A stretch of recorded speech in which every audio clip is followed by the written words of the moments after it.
Hello. तो पिछले lecture में हमने देखा कि कितने कितने कितने कितने नंबर के क्वेश्चंस आए थे पिछले सारे सालों में। तो उन पिछले लेक्चर में मैंने थोड़ा सा ब्रीफ इंट्रोडक्शन किया था complex numbers, ordinary differential equation and Fourier series के बारे में। तो इस लेक्चर में सिर्फ कॉम्प्लेक्स नंबर की कुछ थ्योरी और उनके थोड़े क्वेश्चन सॉल्व करेंगे। फिर उसके बाद एक और कॉम्प्लेक्स नंबर के कुछ और थ्योरीज आएंगे। फिर उसके बाद हम जाएंगे प्रीवियस ईयर के क्वेश्चन सॉल्व करेंगे धीरे धीरे। तो बिना वक्त गवाए शुरू करते हैं कि कॉम्प्लेक्स नंबर। तो जैसे कि पिछले वीडियो में मैंने बताया था कि कॉम्प्लेक्स नंबर्स डिफाइन होते हैं कि z equals to x plus iota y. This is real part and this is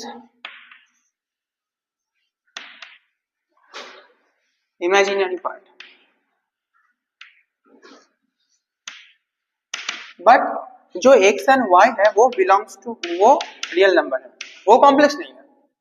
ठीक है, तो ये है z।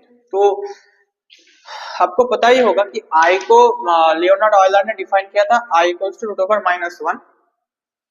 तो अगर उसका हम स्क्वायर ले तो -1 आता है, अगर उसका हम आयटा क्यूब ले तो -i आता है, और आयटा 4 ले तो 1 आता है। ठीक है, तो अगर हम अगर कॉम्प्लेक्स नंबर को अगर हम ग्राफ पे ड्रॉ करें तो कैसा दिखता है एक बार देख लेते हैं। तो ये तो रियल एक्सिस है, समझे कि ये रियल एक्सिस है, ये एक्स एक्सिस है। तो वो जो y एक्सिस वो कहां पर होगा उसको थोड़ा सा समझते हैं।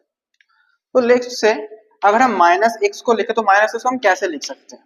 हम इसको ऐसे लिख सकते हैं I into ix which is iota square and iota square is -1, so again is -x. so अगर हम iota square से x को मल्टीप्लाई करें तो -x देता है, तो वो 180 डिग्री का होता है। इसका अगर एंगल मतलब ये 180 डिग्री फ्लिप होता है। तो सिमिलरली अगर हम सिर्फ i को x से मल्टीप्लाई करें तो ये इमेजिनरी नंबर बन जाता है। तो ये एक कितना डिग्री का रोटेशन देगा? अगर i स्क्वायर 180 डिग्री का रोटेशन दे रहा है तो ix मतलब 90 डिग्री का ही रोटेशन देगा। तो अगर हम सिर्फ 90 डिग्री का रोटेशन ले तो ये ix डिफाइन है। But as we defined x is real number, x is real axis, so हम इसको y ले लेते हैं। तो ये बन गया हमारा इमेजिनरी एक्सिस। तो ये है रियल एक्सिस और ये है इमेजिनरी एक्सिस। तो इसी प्लेन को कहते हैं आर्गन प्लेन और कॉम्प्लेक्स प्लेन। तो इसी प्लेन को कहते हैं आर्गन प्लेन और कॉम्प्लेक्स प्लेन, कोई भी कुछ भी।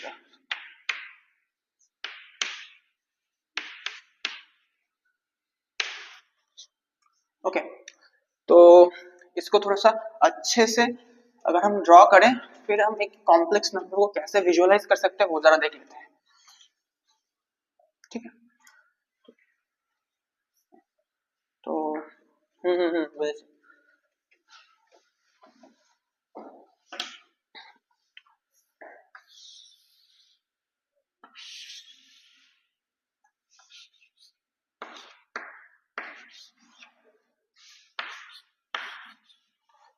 तो जैसे हमने डिफाइन किया था कि z equals to x plus iota y है। तो लेट्स से सम डिस्टेंस यहाँ तक ले लेते हैं कि this is something, this distance is x and something, this distance is y. So ये पॉइंट है z equals to x plus iota. तो अगर हम ऑरिजिन से लेकर एक वेक्टर ड्रॉ करें तो यही होता है मॉड z, जो कि होता है r। तो मॉड z क्या है? मॉड z है ऑरिजिन से लेकर उस नंबर तक का डिस्टेंस। सो मॉड z होता है r, which is defined as x square plus Y square, because ये एक्स है ये वाई है तो ये 90 डिग्री हुआ। तो according to Pythagoras theorem I क्या होगा, आर क्या होगा, X square plus Y square. So हमको क्या मिला कि मॉड जेड क्या है, रियल पार्ट ऑफ जेड इसका whole square and imaginary part of Z इसका होल स्क्वायर। तो यही होता है मॉड जेड। ठीक है, एक और चीज है इसको डिफाइन करना पड़ेगा, तो हम इसको मिटा रहे हैं। ठीक है, तो जैसे कि हमने z को डिफाइन किया था x प्लस आयोटा y, तो इसका एक कॉम्प्लेक्स नंबर, कॉम्प्लेक्स का कॉन्जुगेट नंबर क्या होता है कि इसका जो स्टार, उसका हम रिप्लेस करते हैं स्टार और z बार से, कोई भी चलेगा। तो हम क्या करते हैं, जहां जहां भी i है उसका माइनस i से रिप्लेस कर देंगे, तो क्या होगा x माइनस आई वाई। ठीक है, तो अगर हम z को z से z स्टार से मल्टीप्लाई करें तो हमको मॉड z मिलता है। ठीक है, तो ये है कॉम्प्लेक्स नंबर और ये है इसका कॉम्प्लेक्स कॉन्जुगेट। तो अगर हम z को z स्टार से मल्टीप्लाई करें तो हमको मिलता है mod z square, mod z का स्क्वायर। ठीक है, तो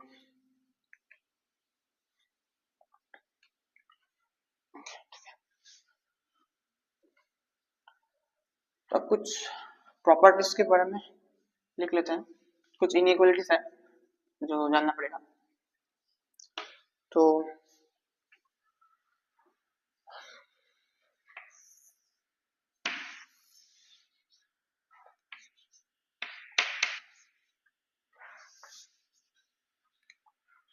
तो मान लीजिए कि यहाँ पर एक z1 है, यहाँ पर z2 है। तो अगर हम ये लाइन ड्रॉ करें तो ये z1 वेक्टर है, ये z2 वेक्टर है। तो आर्गन प्लेन में आर्गन प्लेन में कॉम्प्लेक्स नंबर z है वो behaves like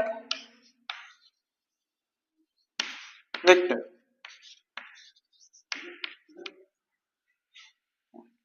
sorry I think ये कैमरा से बाहर चला जा रहा है, तो बोलते हैं z जो है z behaves like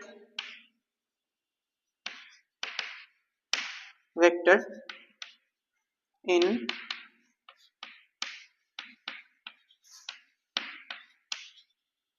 complex plane. z behaves like vector in complex plane, but ये पूरा पूरी वेक्टर नहीं है, ये बिहेव्स लाइक वेक्टर है। ठीक है, तो ये वेक्टर लॉ ऑफ एडिशन को सेटिस्फाई करता है। ठीक है, तो अगर हम इसका रिजल्टेंट ड्रॉ करें, ठीक है, तो ये वाला होगा z1 क्योंकि इसका जो पैरेलल है, पैरेललोग्राम हमने ड्रॉ किया है, और ये है z2। ठीक है, तो इसका जो लेंथ है, इसका r क्या होगा, इसका जो लेंथ है वो होगा मॉड z1, इसका होगा मॉड z2। सिमिलरली यहाँ पर वही है, अगर हम इसको लिखें तो ये वेक्टर का z1 plus z2 according to the vector law of addition. तो अगर हम इसका जो लेंथ होता है वो होगा z1 प्लस z2 इसका मॉड। ठीक है, तो हमने जियोमेट्री में पढ़ा था कि कोई भी ट्रायंगल का जो दो साइड का लेंथ का सम होता है वो तीसरे साइड के लेंथ के अगर बड़ा होगा और इक्वल होगा। तो अगर हम इसको लिखे तो कैसे लिख सकते हैं कि ये वाला प्लस ये वाला, ये फर्स्ट साइड है ये सेकंड साइड है, तो इससे या तो ज्यादा होगा या तो इक्वल होगा। तो हम इसको कैसे लिखें कि z1 plus z2 is greater than equals to mod z1 plus z2। यह है फर्स्ट इनइक्वालिटी। ठीक है, ये कब इक्वल होगा, जब इनमें से कोई एक वेक्टर जीरो होगा, आइदर z1 और z2, देन ये इक्वल होगा। ठीक है, तो एक और होता है कि अगर हम इनका डिफरेंस लें, दोनों साइड का डिफरेंस लें, तो तीसरे साइड से हमेशा कम होगा या तो इक्वल होगा। तो वो कैसे होता है वो भी देख लेते हैं। z1 माइनस z2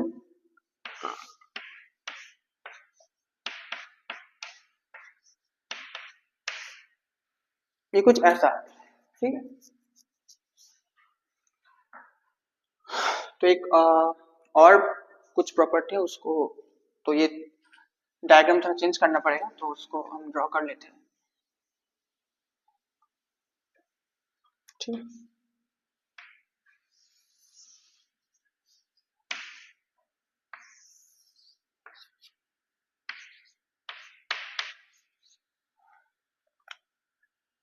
मान लेते हैं ये z1 है,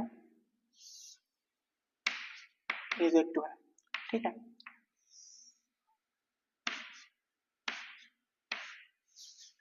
तो ये z1 होगा, ये z2 होगा, तो ये क्या होगा, ये z1 माइनस z2 होगा according to the vector law addition, ठीक है।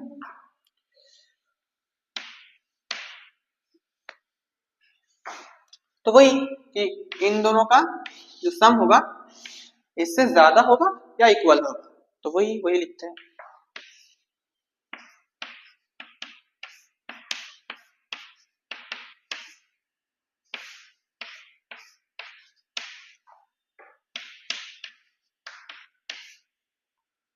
फिर से वही, अगर हम इन दोनों का डिफरेंस लें तो इससे कम होगा या तो इक्वल होगा, तो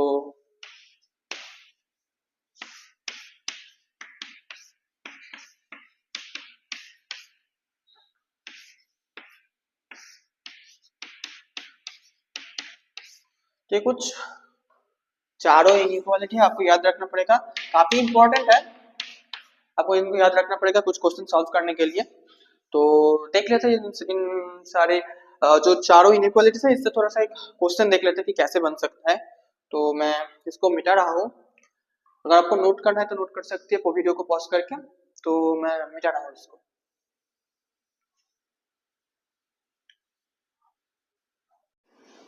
तो कुछ और जो प्रॉपर्टीज है मॉडुलस को लेकर, तो उनको थोड़ा सा डिस्कस कर लेते हैं कि कोई भी दो कॉम्प्लेक्स नंबर का प्रोडक्ट का जो मॉड होता है वो इंडिविजुअल नंबर्स के मॉड के प्रोडक्ट के बराबर होता है, और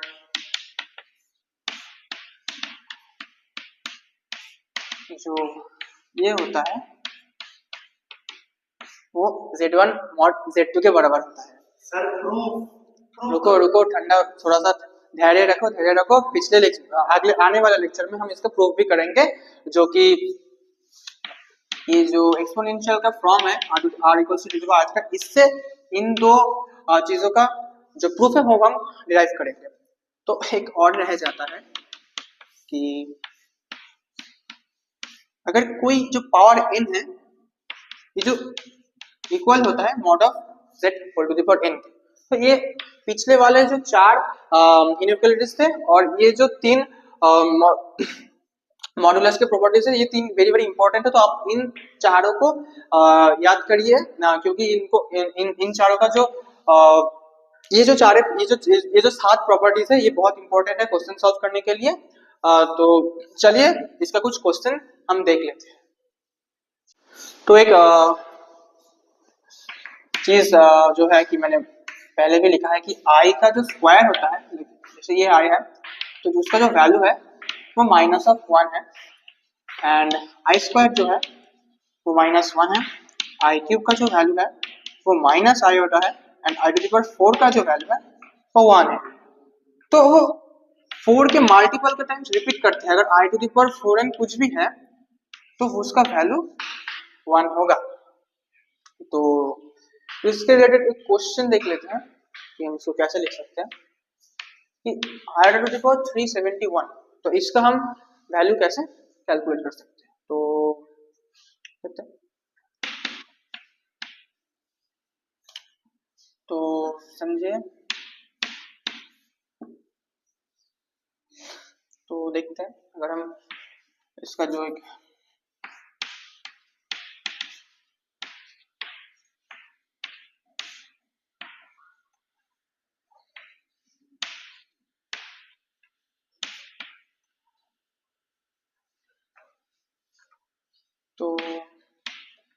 ये आता है कितना,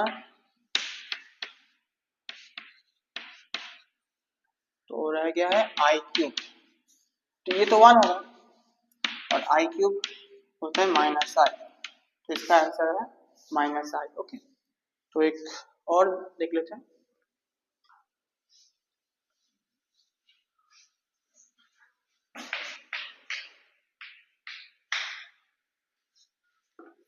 तो एक और देख लेते हैं, और इसमें 400, तो ये तो काफी इजी है।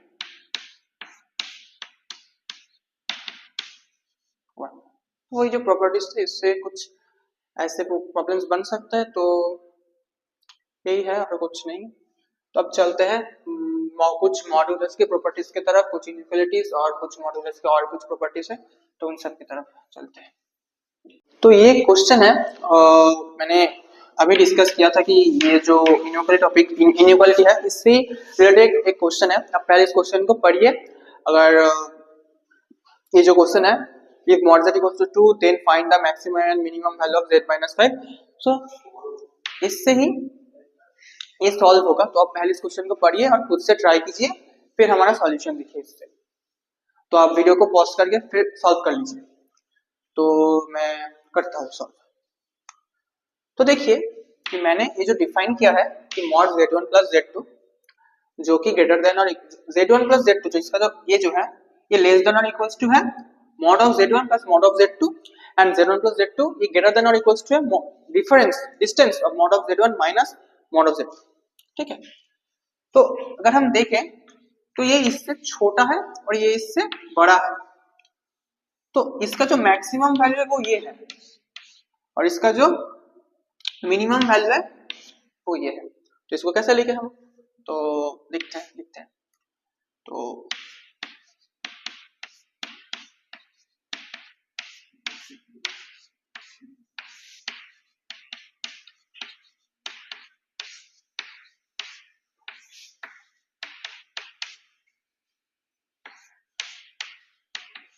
ठीक है, तो ये है मिनिमम वैल्यू एंड ये है मैक्सिमम। ठीक है, तो हमको फाइंड करना पड़ेगा कि इसका मिनिमम एंड मैक्सिमम वैल्यू कैसे है। तो देखते हैं, तो इससे एकदम रिलेटेड लिख लेते हैं। तो z1 पर z है तो z लिख लिया, z2 पर 5 है 5 लिख लिया, z1 यहाँ पर z है और z2 यहाँ पर -5 है, एंड देन z1 यहाँ पर फिर से z है एंड z1 यहाँ पर -5, तो वही। तो रियल का मॉड रियल ही होता है। अब मॉड z का वैल्यू गिवन है, तो देखिए 2 गिवन है, z minus 5 less than z minus 5, mod z is 2 and -5 का मॉड रियल होता है एंड -4 प्लस पॉजिटिव हो जाएगा, ये पर 5 आएगा और ये पर भी एक नेगेटिव साइन होगा। तो आया mod of -3 less than z minus 5 यहाँ पर। ओके, सो यहाँ पर z का वैल्यू है, मॉड z का वैल्यू 2 है, तो हाँ ठीक है, तो हाँ ठीक है, तो 7 है, सॉरी 7 है, एंड ये अल्टीमेटली आया 3 z minus 5 एंड 7। तो अल्टीमेटली इसका रिजल्ट कितना आया हम देख लेते हैं कि z minus 5 का जो मैक्सिमम वैल्यू है वो है कितना आया 7, और z minus 5 का जो मिनिमम वैल्यू आया है वो आया है 3। ठीक है, तो इसका सॉल्यूशन ये है। तो एक और क्वेश्चन देख लेते हैं इससे। ठीक है, ठीक है, तो ये दूसरा एक क्वेश्चन है। तो क्वेश्चन गिवन है कि if mod of z equals to 2 then find the maximum and minimum value of mod of z square plus 3z plus 2। सो वही इन दोनों इनइक्वालिटी से फिर से सॉल्व हो जाएगा। तो पहले वाले क्वेश्चन की तरह वैसे ही करना है। तो वीडियो को आप पॉज कीजिए और खुद से ट्राई करिए कि कैसे सॉल्व करना है इसको, तो फिर इसका सॉल्यूशन देख लीजिए। तो वीडियो को पॉज कर लीजिए। ठीक है, तो मैं अब इसका सॉल्यूशन करते हैं। चलिए, तो वही फिर से लिखते हैं।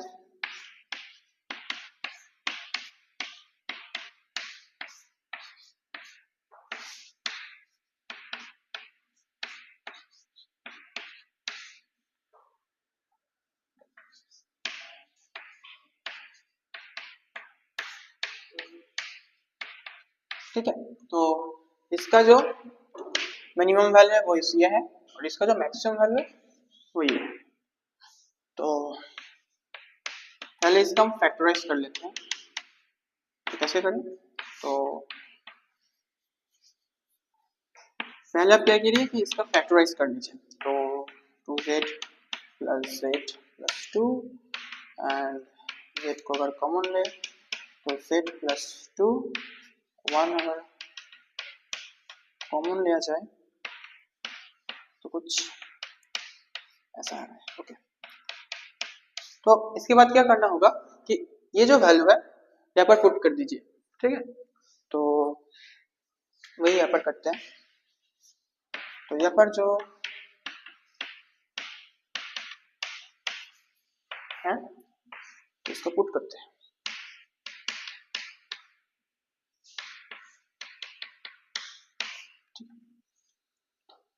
तो अगर हम इसका अगर हमें मैक्सिमम फाइंड करना है तो इन दोनों का अलग से मैक्सिमम फाइंड करना होगा, और इसका अगर हमको मिनिमम फाइंड करना है तो इसका अगर इन दोनों का हमको सेपरेटली मिनिमम फाइंड करना होगा, फिर इन दोनों का प्रोडक्ट करना पड़ेगा। तो एक प्रॉपर्टी है मॉड्यूलस का कि अगर z1 इंटू z2 है तो इसका प्रॉपर्टी है कि z1 इक्वल्स टू z2। ठीक है, तो वही हम यहाँ पर अप्लाई करते हैं। तो मैं यहाँ पर इसको मिटा रहा हूँ।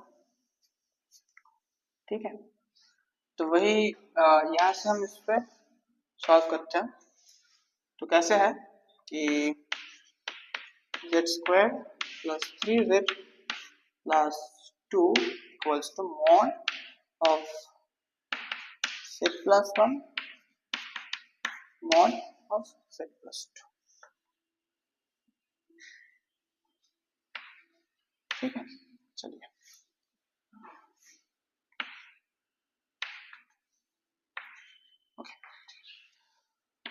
तो पहले हम इसका मैक्सिमम फाइंड करेंगे, इसका मैक्सिमम फाइंड करेंगे और इसका मिनिमम फाइंड करेंगे, इसका मिनिमम फाइंड करेंगे।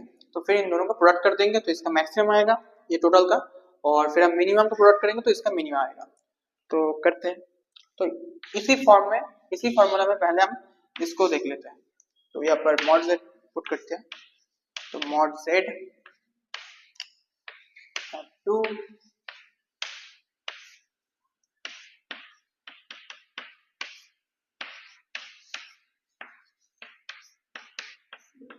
ठीक है, तो यहाँ पर mod of z2 is given है। तो कैसे करें कि तो यहाँ पर 2 है, फिर 2 है, फिर z प्लस 2 है, और यहाँ पर फिर से 2 है, और 2 रियल का मॉड क्या होता है? रियल ही होता है, तो वो 2 ही आएगा।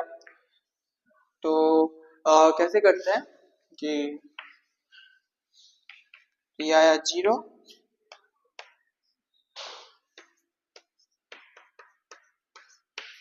और ये आया 4। तो इसका जो मिनिमम वैल्यू है वो है 0 और इसका जो मैक्सिमम वैल्यू है वो है 4। तो इसी तरह से दूसरा जो है उसका हम मैक्सिमम और मिनिमम फाइंड कर लेते हैं। तो वैसे ही ऐसे करते हैं। क्या है यहाँ पर z प्लस 1 है, तो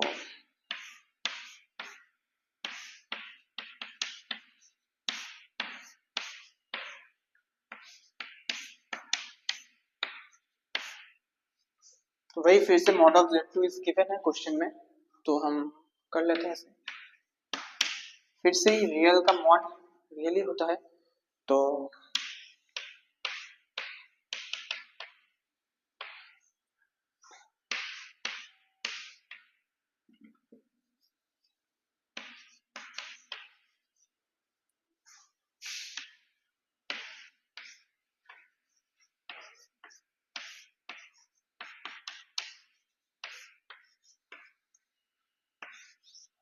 तो क्या आया कि मॉड z प्लस 1 का जो मिनिमम वैल्यू है वो 1 है और मॉड z प्लस 1 का जो मैक्सिमम वैल्यू है 3 है।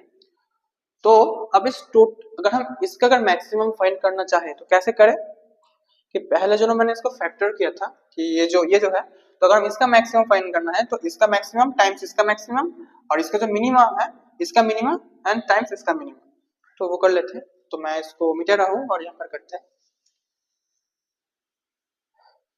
ये रिजल्ट मुझे जरूरत है तो मैं इसको नहीं मिटा रहा। तो ये है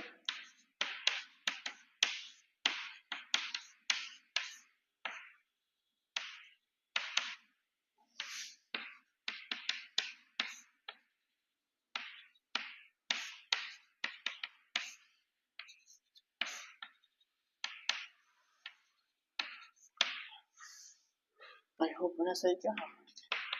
तो क्या है 4 मल्टीप्लाई विथ 3 12। तो इसका जो मैक्सिमम वैल्यू है वो 12 है और कहाँ पर लिखा है, यहाँ पर लिखते हैं। और इसका जो मिनिमम वैल्यू है z square plus 3z plus 2, तो इसका मिनिमम मतलब वैसे ही कि इसका मिनिमम और इसका मिनिमम इसका टाइम्स होगा। तो कैसे करें कि z प्लस 2 इसका मिनिमम टाइम्स इसका मिनिमम, तो 0 इंटू इसका मिनिमम कितना 1 आया है, तो ये आया 0। तो अल्टीमेटली इसका आंसर क्या आया है कि ये थोड़ा सा देखिए, तो इसका जो z square plus 3z plus 2 का जो मैक्सिमम वैल्यू है वो आता है 12 और z square plus 3z plus 2 का जो मिनिमम वैल्यू है वो 0 है। तो ठीक इसका आंसर है। ठीक है, तो एक और सवाल करते हैं, फिर एक दूसरे थोड़े से टॉपिक पे चलते हैं। एक और सवाल है उसको सॉल्व करके फिर नया टॉपिक पे जाते हैं। तो ये एक इस टॉपिक या इसके रिलेटेड एक आखिरी सवाल है। तो क्या गिवन है कि if mod of z equals to 3 then find the maximum value of mod of z square plus z plus 3। तो फिर से इससे ही सॉल्व होगा। तो अब पिछले दो क्वेश्चन की तरह अप्रोच वही है, तो आप इस क्वेश्चन को पढ़िए और खुद से सॉल्व करने का ट्राई कीजिए। तो वीडियो का पॉज करके इसका सॉल्व करिए। तो अब इसका मैं सॉल्यूशन करता हूँ। तो पहले देखो, पिछले वाले क्वेश्चन की तरह इसको हम अगर फैक्टराइज करने की कोशिश करें तो नहीं होगा।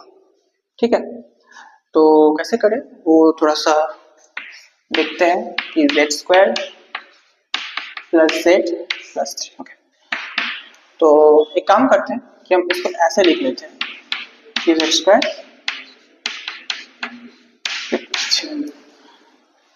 तो अगर हम इसका मैक्सिमम वैसा है कि ये z1 है और ये z2 है, तो आ गया z1 प्लस z2 का फॉर्म में। तो अगर हम इसका मैक्सिमम वैल्यू फाइंड कर ले तो वही इसका आंसर होगा। तो करते हैं, चलिए तो वही लिख लेते हैं वैसे जैसे हमने पहले लिखा था कि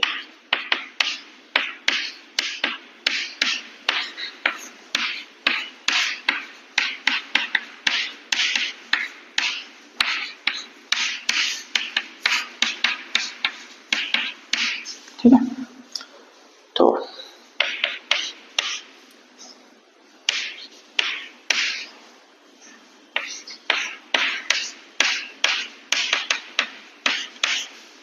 इसका कोई मतलब नहीं बनता है, तो ये लिख लेते हैं z square plus 6 plus 3 and z square plus 8 plus 3। Okay, तो हमको सिर्फ ये वैल्यू फाइंड करना होगा तो निकल जाएगा। ठीक, तो इसका अभी जरूरत नहीं है क्योंकि सिर्फ मैक्सिमम वैल्यू फाइंड करने को बोला है। तो हम इसका अगर हम इसका वैल्यू कैलकुलेट कर ले तो वही इसका मैक्सिमम वैल्यू होगा। तो ये करते हैं, चलिए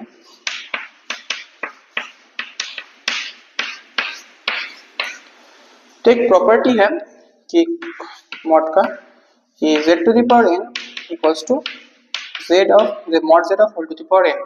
तो हम कोई भी पावर को हम मॉड के बाहर ले सकते हैं अगर वो मॉड के अंदर है तो ये मॉड के अंदर है तो हम इसको मॉड के बाहर ले सकते हैं, ठीक है। तो मॉड z गिवन है 3 तो वही आएगा,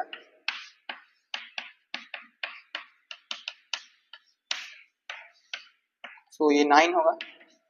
अब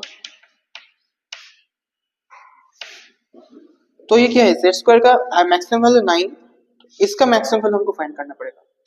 तो वो कैसे करें, तो वैसे इसका अगर मैक्सिमम वैल्यू वो भी ये देखिए आप, ये भी z1 प्लस z2 के टर्म में है, तो हम फिर से ऐसा ही एक अप्रोच कर सकते हैं। तो इससे हम इसका मैक्सिमम वैल्यू फाइंड कर लेंगे। तो मैं इसको मिटा रखूं और यहाँ पर लिख रहा हूँ,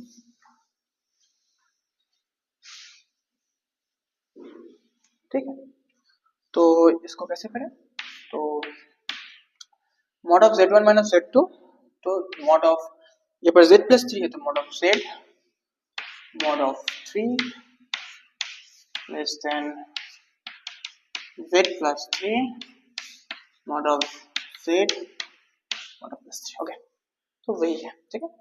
तो फिर से हम इसका वैल्यू नहीं चाहिए क्योंकि इसका हमारा मैक्सिमम वैल्यू नहीं चाहिए, क्योंकि हमको ये वैल्यू कैलकुलेट करना होगा। तो इससे हमको इसका मैक्सिमम वैल्यू तो पता चल गया कि z स्क्वायर का मैक्सिमम वैल्यू 9 है, तो z प्लस 3 का maximum value mod of z plus, तो इसका मैक्सिमम वैल्यू हमको फाइंड करना पड़ेगा।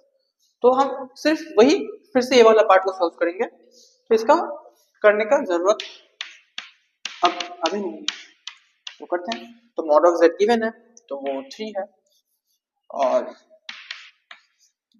3 का मॉड 3 होता है, तो इसको लिखते हैं ऐसे,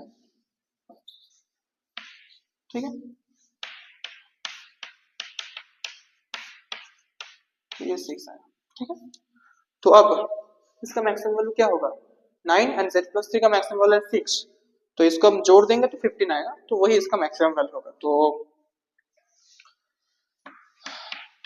z square plus z plus 3, इसका मैक्सिमम वैल्यू कितना आया, 6 प्लस 9 इक्वल्स टू 15, तो ये है इसका मैक्सिमम वैल्यू।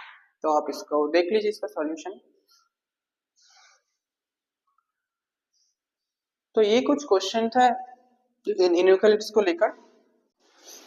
तो ये एक आखिरी क्वेश्चन है आपके होमवर्क के लिए, जो गिवन है कि if mod of z equals to 3 then find the maximum value of mod of z square minus z plus 3। तो इसका जो अप्रोच है वही इनइक्वालिटी से ही सॉल्व होगा, जैसे कि पिछले 3 वीडियो में मैंने किया कि आप पहले मॉड ऑफ इनइक्वालिटी लिखिए, फिर उसका जो मैक्सिमम मिनिमम वैल्यू फाइंड कीजिए, तो उससे मिल जाएगा मैक्सिमम। से मैक्सिमम वैल्यू फाइंड करने का बोला है तो मैक्सिमम वैल्यू फाइंड कीजिए। तो इसका आप सॉल्व कीजिए और आंसर कमेंट सेक्शन में बताइए। तो मिलते हैं अगले वीडियो में, तब तक के लिए अब इस क्वेश्चन को सॉल्व करिए एंड कमेंट कीजिए इसका आंसर, एंड तब तक के लिए मिलते हैं। जय हिंद, जय भारत।